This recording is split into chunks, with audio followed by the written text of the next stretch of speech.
And welcome to Live with the Guy. Today we're talking the tariff war between Canada, Mexico, and the United States.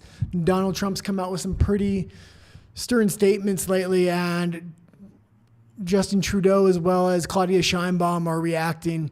Now, I grew up and was born in Canada, but also lived a large portion of my life in the United States. I currently live in Mexico City, so I have a pretty good perspective on all three countries. So maybe let's go into a little background of what's going on here. So ever since 2018, when Trump was first in office, he installed tariffs against China, which started to bring manufacturing over to Mexico.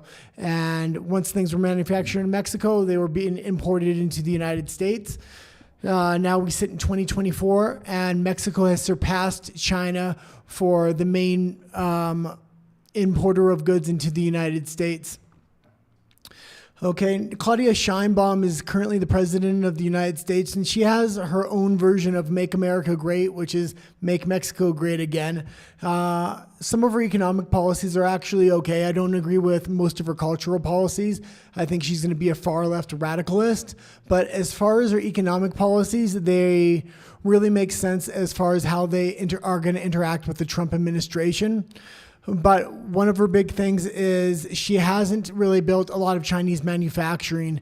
Individual people that run individual like mayors, things like this, of Mexican states have introduced Chinese manufacturing, but the federal government hasn't really invested in it. A matter of fact, her investment plan for Mexico specifically is to try to transition Chinese manufacturing out and replace it with Mexican and American companies, which overall would be a good idea if she can accomplish that. I think a lot of her plan doesn't include this 25% tariff that Donald Trump is currently proposing to put on Mexico and the United States. Now, let's just talk about what Donald Trump exactly did. Donald Trump on Monday pledged a 25% tariff on all products coming into the United States from Mexico and Canada. From his first day in office, he'll sign executive orders. He'll also put an additional 10% tariff on all Chinese goods, so that would be a 35% tariff on China. Now, the difference between the Chinese tariff and the Canadian and Mexican tariff is he's citing two things for Mexico and Canada, and that's illegal immigration and drugs, primarily fentanyl as far as drugs go, but I'm sure he's going to broaden that out so it's all drugs.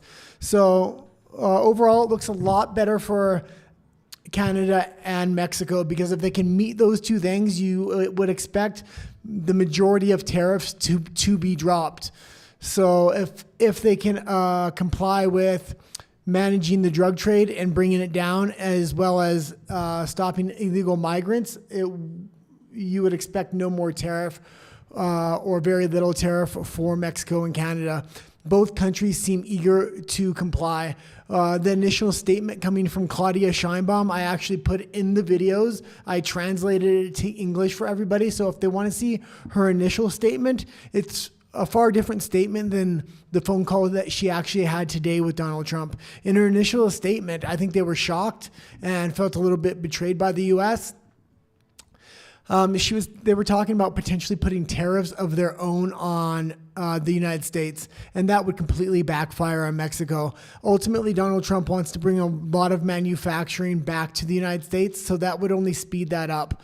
There's going to be an overflow on manufacturing in the United States, and because Mexico has such cheap labor, I would expect if they can create a good relationship between Trump and Sheinbaum, that a lot of that overflow will go to Mexico, not Canada. The reason it wouldn't go to Canada is energy costs are too high, as well as the extreme liberal government of Trudeau and extremely high minimum wage costs.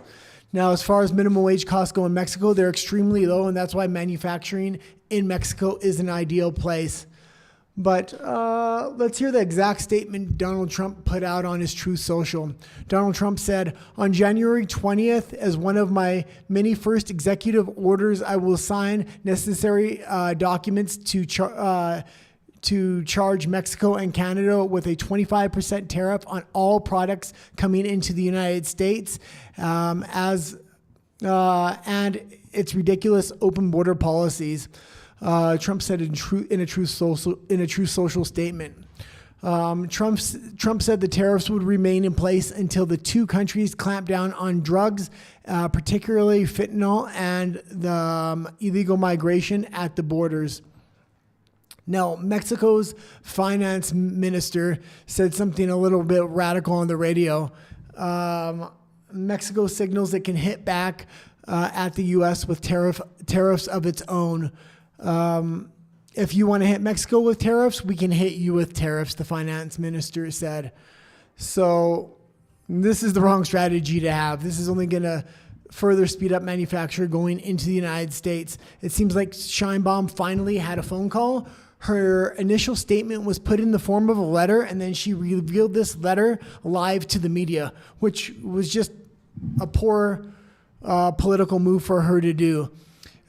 She was trying to gather support with the people, but what she needs to do is build a relationship with Donald Trump. And it seems like since that first statement was made by Sheinbaum, she's now backed down. She made a call to Trump. She's stopped the immigration and the migrant flow going into the United States. There was a huge caravan of 1,500 migrants making their way up to the U.S. border. She's managed to stop that, and I'm sure they're in good negotiations.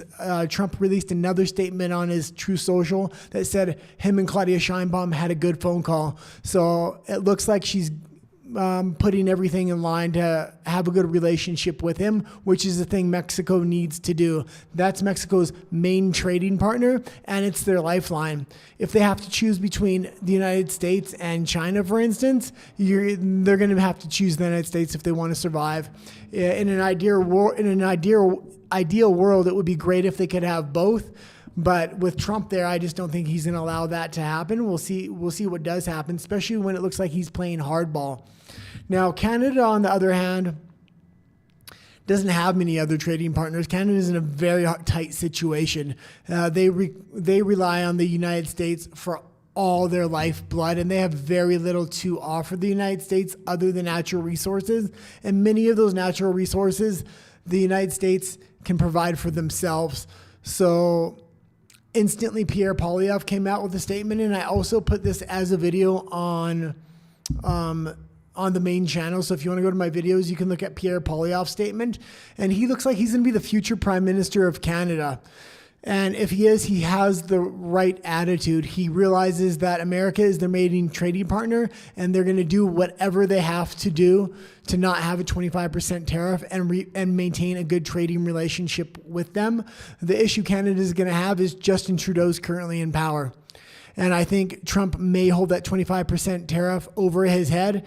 So he calls an early election, or so he loses the election coming up. If they impose a 25% tariff on Canada, it's going to give Pierre Poilievre even more of a supermajority than he already has. Okay, what else do we want to talk about here?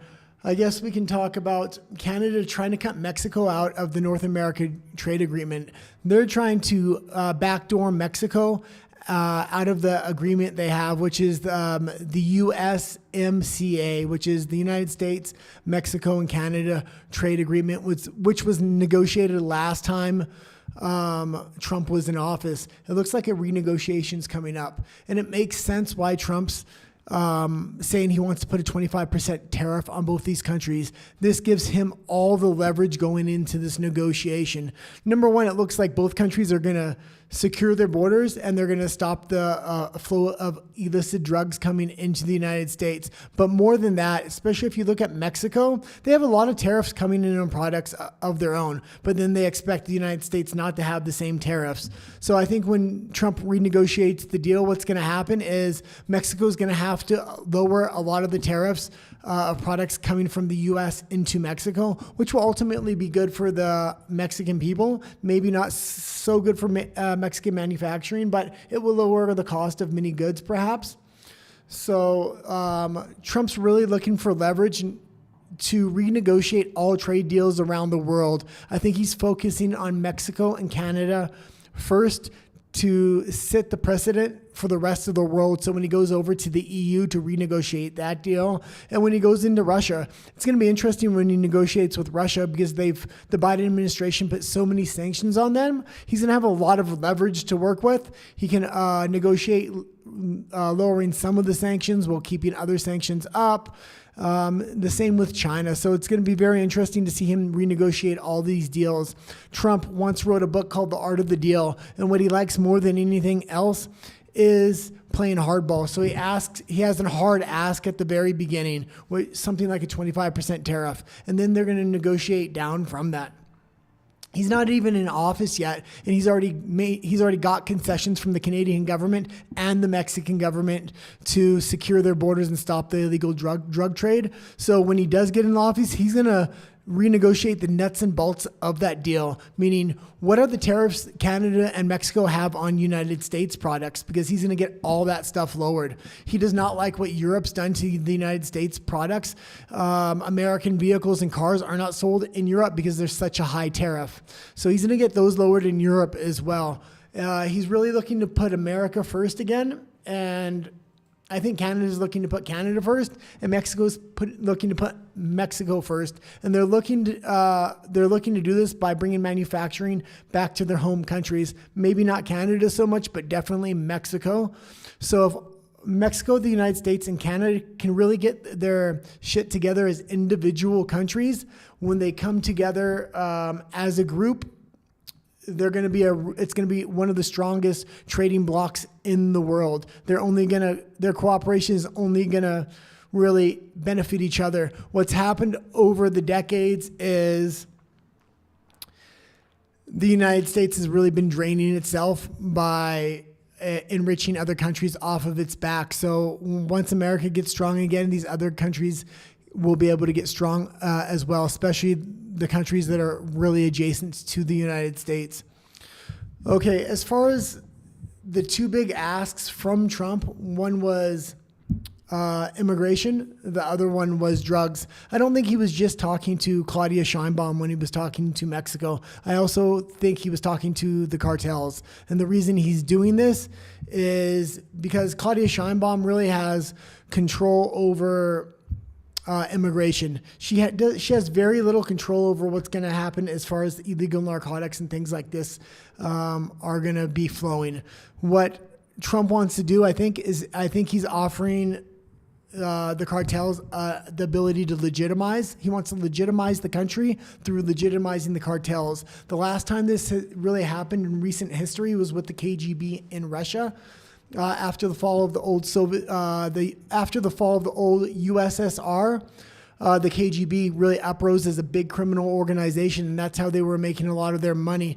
But a lot of that illicit money eventually flowed into legal streams and legal businesses, into legal banks. They began to own the banks and the big corporations in Russia. Eventually, the KGB legitimized. Now we're looking today at modern Russia as the KGB not running it, but the Russian government.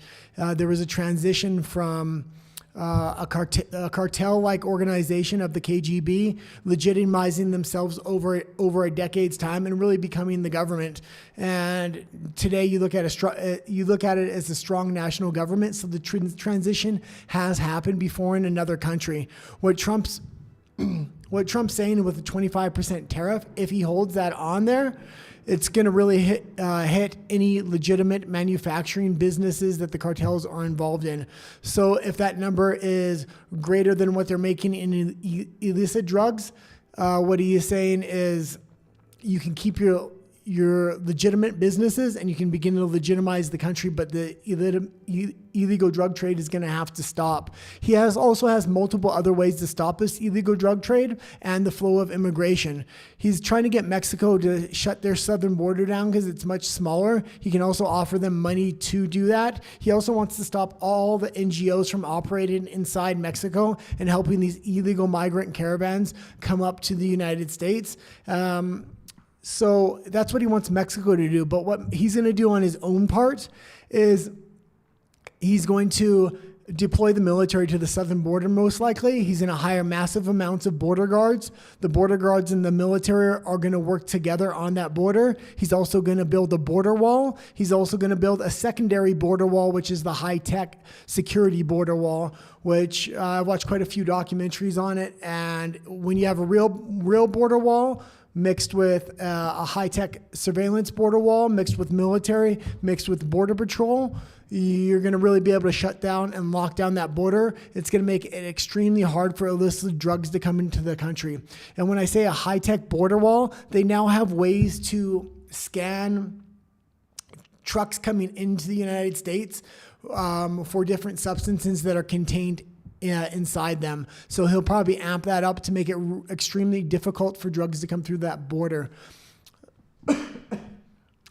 There was one more thing I was going to say that was what I was going to say.